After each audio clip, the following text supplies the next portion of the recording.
ACM Ethical OS. Securing Global Capital for Viksit Bharat 2047. Align global capital with state sovereign value fund. Corporate MOM, corporate management orbital mission. It's not just me. Listen to what others say. Imagine for a second that you could measure the wealth of a city or, an entire state, not just by counting the cash in its treasury, but by actually measuring the optimized, realized energy of its workforce. Right. Like imagine a system where idle human potential isn't just this philosophical tragedy, but an exact quantifiable loss on a corporate balance sheet. Yeah, a literal financial metric. Exactly. So welcome to this deep dive. Today we are looking at a stack of strategic documents that are, quite frankly, unlike anything we usually see in public policy. Oh, absolutely. I mean, it is a massive paradigm shift. What we are looking at is a highly ambitious governance framework designed to help India achieve its Viksit Bharat, or developed India, targets by the year 2047. Right. And the approach it takes to get there is just completely unorthodox. Yeah, and our sources today are a fascinating collection authored by Jayaraman Raja Iyer. We've got a policy brief proposing a Delhi Sovereign Value Fund, strategy notes directed to the Delhi government regarding AI sovereignty, and Copyright, Corporate MOM, Corporate Management Orbiter Mission. Substance over simulation. In an era where simulation masquerades as governance and automation is mistaken for wisdom, IBCM offers a different path. This is not a manifesto of resistance. It is a manifesto of radiance, where governance is not simulated, but substantiated. Executive summary.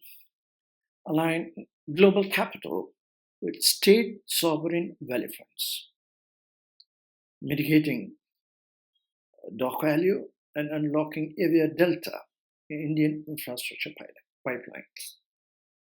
What I'm trying to tell is this: we have global capital, and it is not that easy for global capital today.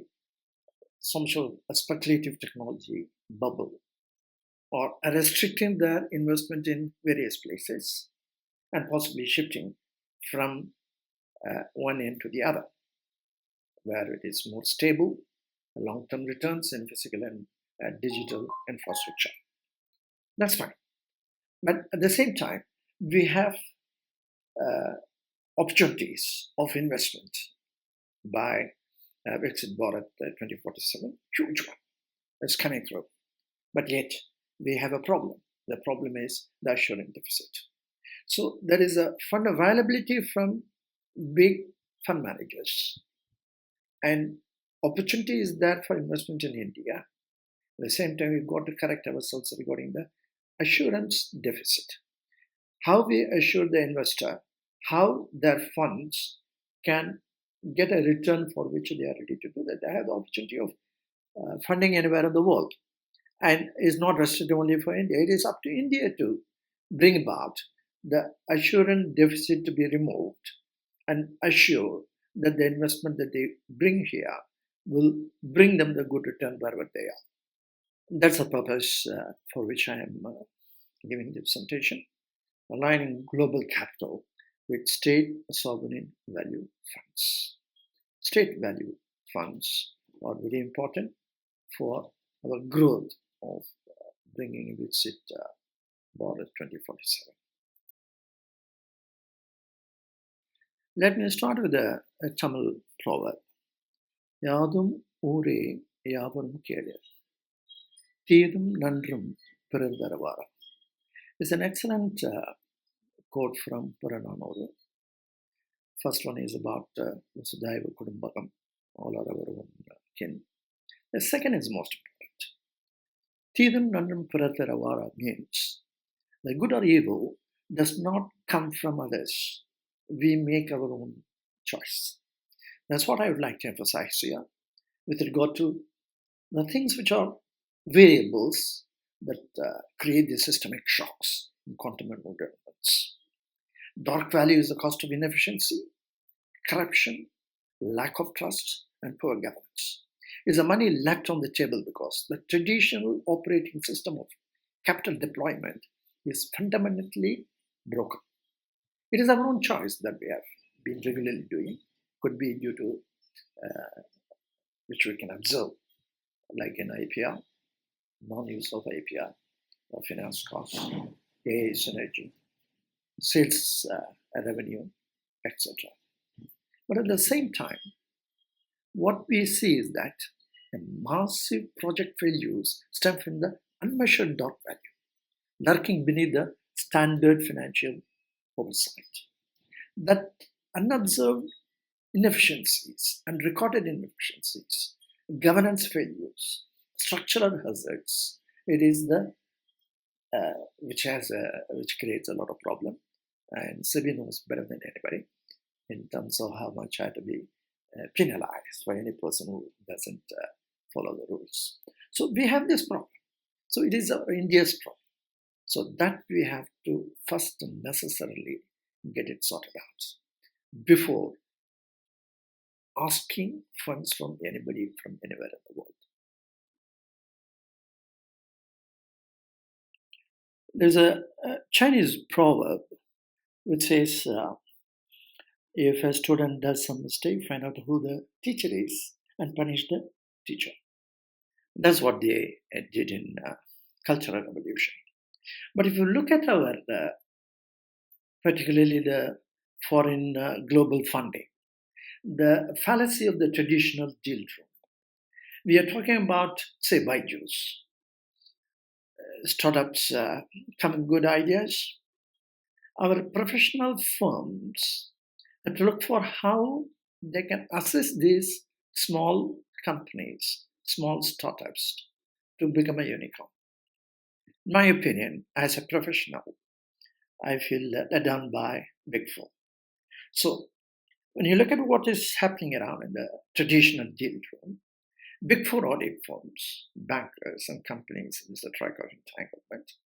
The standard financial due diligence, FinDD, and outsourced to KYC, know your customer, and simulation of governance leading to delayed reports, valuation markdowns, and forensic audits. If you look at the valuation markdowns, it's in terms of trillions, mind you. This is global managers, fund managers have to take note of. You got to necessarily find out what these Big Four audit firms, Big Four firms have got you into. It is not the mistake of Byju's. It is the mistake of the professionals who did not guide the Byju's. What IBCM ethical law is bringing in is the radiant deal room. The radiant in the sense there is no resistance. I am not suggesting Big Four has to resist us. You got to necessarily take a good thing out of the radiant deal room. Direct case applied by global investment bankers. Apply the KYC directly to the, say, startups or to the company that they have already invested. Then as far as subject, object, self-governance due diligence is a must, whether it is already existing investment that you have made or the fresh investment that is coming through, as we said for Viksit Bharat 2047.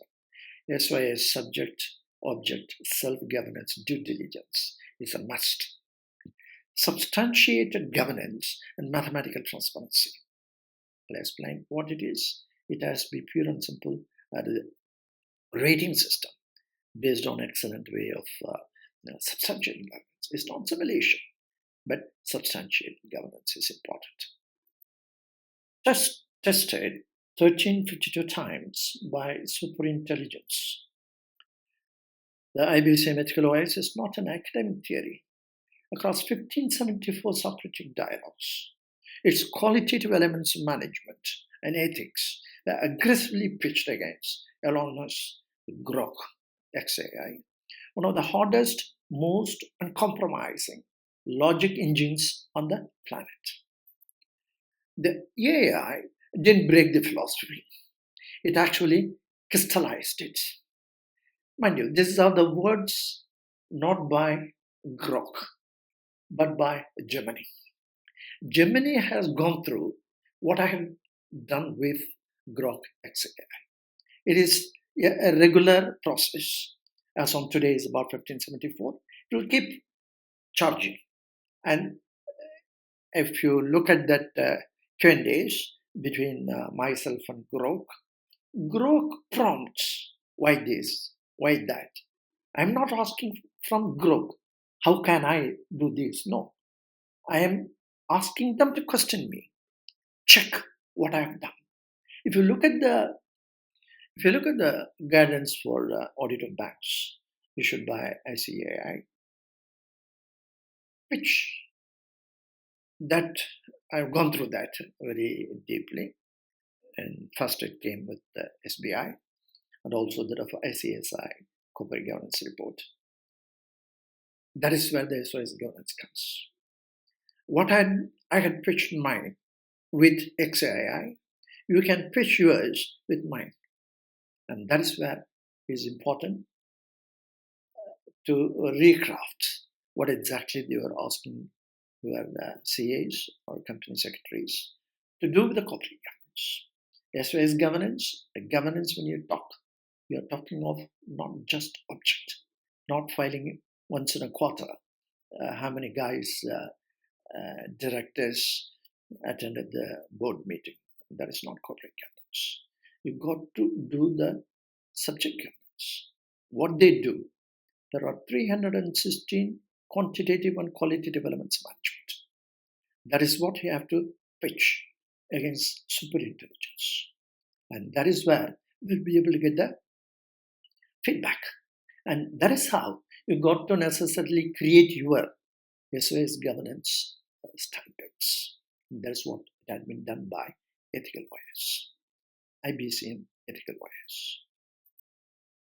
Resolving the HACCP of AI through Industry 5.0, hazard analysis and critical control points. That's what they also said, have a cup of coffee and pray.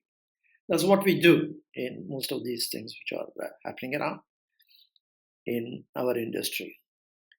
Implementing AI without ethical constraints is like driving a Ferrari on a Bangalore roads. Speed without direction. To harness superintelligence safely, we must integrate human intelligence to form an ethical operating system. Artificial intelligence, precision, scale, real-time intelligence. We know it very well. Whereas human intelligence, HI, is ethics, context, sankalpa, the intention. The ethical way is every kilowatt accountable, every byte purpose, every citizen a stakeholder. There's an important aspect of human intelligence and ethical ways being brought into a particular company. The Brahma Sutras engine, an architecture for ethical resilience. This is what I did is the second time I'm using Brahma Sutras. The first one was defining the Advaita principle, where metaphysics, science and metaphysics, and clearly indicate what the superposition is. Where I compare with the David Brom, and it's an interesting one. So here I have brought to the architecture. There are 4 of them, the 4 chapters. Samanvaya, coordination. Designing an ethical OS for unified, resilient global supply chains, rooted in Advaita, Dvaita, and Visishta Advaita. Number 2, Aviroda, non-contradiction.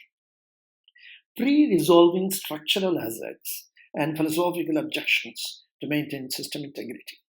This I mentioned particularly in a lot of governments like in the United States for giving the instruction to Anthropic. It has to be avoided in advance. Number 3 is sadhana, the means, the disciplined AI-HI collaboration that executes the system daily. Number 4, phala, the fruit. The ultimate result of karma phala, changing governance the way the discovery of zero changed mathematics. applying the Samanvaya to the Vibrant Gujarat 2024 agenda. That's what I did when I attended the Vibrant Gujarat 2024. There are 4 areas which I put as my main agenda. One was investor assurance. That was on the top of the list. That is where it is important that we are here looking at global fund managers. The number one is giving the assurance to the investor. Their money is very important, not our taking advantage of it. That is protecting sovereign wealth from systemic shocks. That is very, very important. Number two, second pillar was investment opportunities, deploying capital into structurally sound environments. That's what is said to do for Viksit Bharat 2047. Number third pillar is promoting consulting firms, transitioning advices from simulation to substantiation. Whether it is big four firms or chartered accountant, company secretaries or cost accountants, the most important thing is this. I'd like to promote them, including the WIT consortium which I have suggested, for transitioning from simulation, that is, go beyond object. It's not object governance. That's what we are doing, nothing beyond that. We've got to go for a subject governance and how they do it and how they adopt the sub-governance. And finally, corporate norm certification, standardizing institutional level SOS governance. Pure and simple standards. This is all available. Everybody has to make use of it. Samanvaya, so harmony and coordination. The infrastructure of self-assurance is layers 1 and 2. Layer 1 is a state infrastructure pipeline. Creates a platform for a human-centric organization where a conduct of the people knowledge base. This is what I have been discussing. Outreach to 26 chief ministers and how it has been done for their own state development. The second layer, IBCM 5:1 CRISP model, establish intellectual value capital, eliminate dot value and set SOS governance standards, pre-resolve structural hazards at the micro team level, create strategy plan for 2030. Layer 3 is mathematical transparency where continuous CREAM reporting. CREAM is corporate governance, risk management, earnings, accounting quality and management quality. I call this streamlining real-time performance value capital. It's performance value capital. And burdens the state from policing technical minutiae, embedding ROTE-weighted metrics into portfolio oversight. ROTE is a return on the intangible, and EPP, effort per person, is being measured for each and every person, for each and every task. How it is being done is something I call it as a God-given formula. Take a look. The mechanism of alpha, unlocking the area delta. The accelerated value return, area delta, is the massive leap in market valuation and operational velocity unlocked when an entity moves from baseline to coherence. Dark value left on the table. The rating is just a 2 out of 5. By IBCM ethical wise implementation, ROTE and EPP, performance value capital. The AVR delta is of 3. It goes to the optimized level of 5 out of 5. So 3 is the delta. And the dark value is converted directly into previously unrecorded operational velocity and market valuation. The royalty trigger, converting enterprise growth into societal prosperity. So far, we have been talking about reducing the inefficiency, the corruption, how internally one has to do it oneself, particularly for companies who would like to get the global funding. Is very important. But we are now coming to an attraction for the global fund managers. The royalties are paid strictly on incremental valuation. That's what he said, Davia Delta. from 2 to 5. Never on cash transfers. Mirroring SpaceX equity-linked compensation, Norway's oil fund. The system aligns investor returns with sustainable societal impact. Here I say the 5% allocated of royalty to the IBCM Ethical Ways licensor. I am the licensor today. If I pass it on to the individual state, they become the licensor. They will get the 5% royalty on the incremental valuation. Another 5% allocated to MSMEs and societal good sovereign value fund. That is how it is being created. Then 90% retained by enterprise and the investors. For example, I given EQT and Blackstone and whatnot.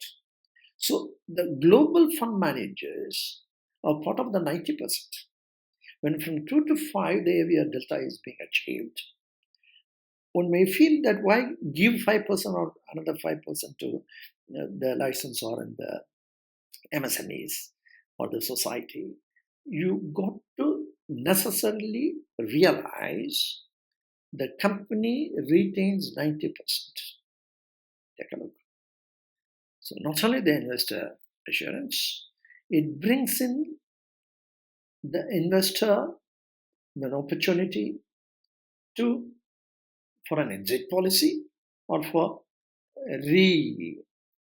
investment in the same company, wherever. So all companies of ethical value. So there is going to be a reinvestment. Thank you. A manifesto of radiance. In an era where the automation is mistaken for wisdom, we must substantiate governance rather than simulate it. Accountability begins within. Every place is my hometown, and all people are my king. Good and evil do not come to us from others. Kanyan Punguranar from Puranamuri. To see this cycle, global capital, Viksit Bharat 2047, ethical resilience, self-governance is a perfect equilibrium. Corporate culture, self-governance must be initiated by the investor. Investor has to do that is because of ethical operating system. So for profit motive is the most important for the global investor. Now, ethical motive is being brought into the picture, which gives an assurance that your money is safe with value invest in India for Viksit Bharat 2047. Please take